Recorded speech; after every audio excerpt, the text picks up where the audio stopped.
if you had to pick one show that I'm going to in 2024, no matter what, what's that one show? Excluding National. Yeah, National is a layup. In 2024, you know, I'm going to have to hit another Dallas card show. For me, that's like the mecca of the types of cards that I really like. You know, it's just where everybody that is super bullish on the hobby converges a few times a year. And, you know, you can really go there with your best cards and trade up and make a lot of moves.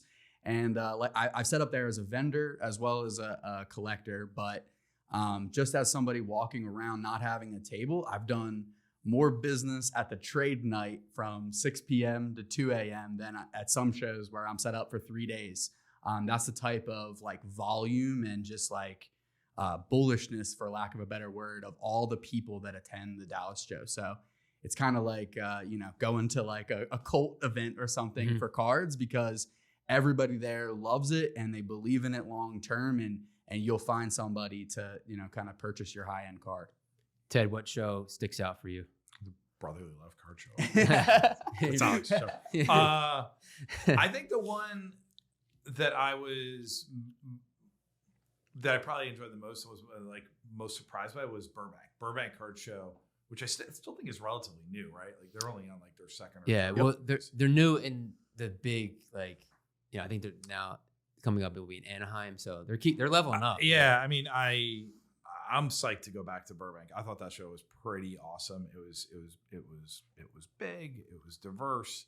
There were, yeah. I mean, so that was one that I definitely liked. I also really like Mint Collective. It's a little bit not your ordinary run of the mill card show, because it's kind of like part trade show and part card show, and like a whole day of like, you know, panels and seminars, but just for like, you know, the whole hobby, like kind of getting an overview of everything. I thought it was pretty cool too.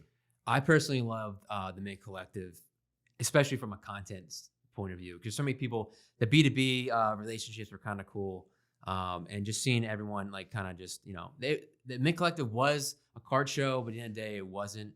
So I'm sure you guys got the vibe for Dave, one thing I wanted to mention was, like, remember how I think this is my coolest thing about traveling for card shows, is how the inventory is different in the geographic location. So when you're at a card show in New York or even in the Philadelphia area, you know it because you see the mounds and mounds of vintage baseball, because in the 50s there was 5 major league teams in this area, right?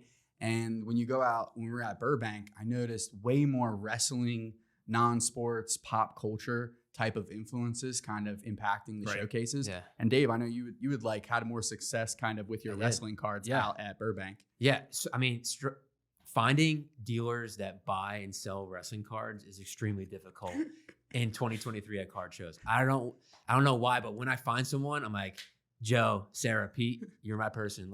And I'm at that table for an hour or two and going back if we're there for the weekend. Because what was the best show for wrestling cards? Probably Burbank.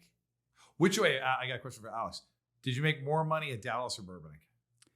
I've made more money at Burbank because, see, Burbank, I was able to sell a whole 1953 Bowman complete set.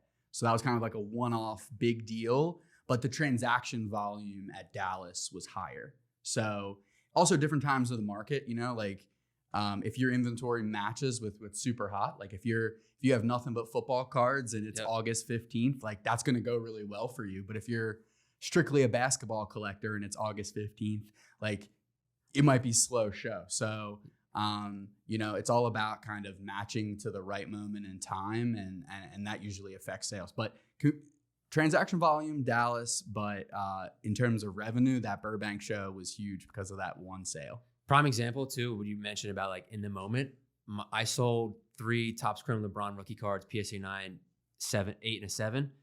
The day or the weekend or day leading up to LeBron breaking the all-time record in points. Now with LeBron doing well, not to date the episode, but LeBron's in the playoffs currently. He's doing well. Mm-hmm. Do you have any regrets on that move? No, not at all. Because I now took that money to buy more things and to level up buying that. So nice. Prime example, like I used that profit to buy the 1982 Wrestling All-Star set from a CollX user. And then I sent 2 of those cards to get signed by Hulk Hogan and Ric Flair, which will add value to the items that I bought it for to begin with. So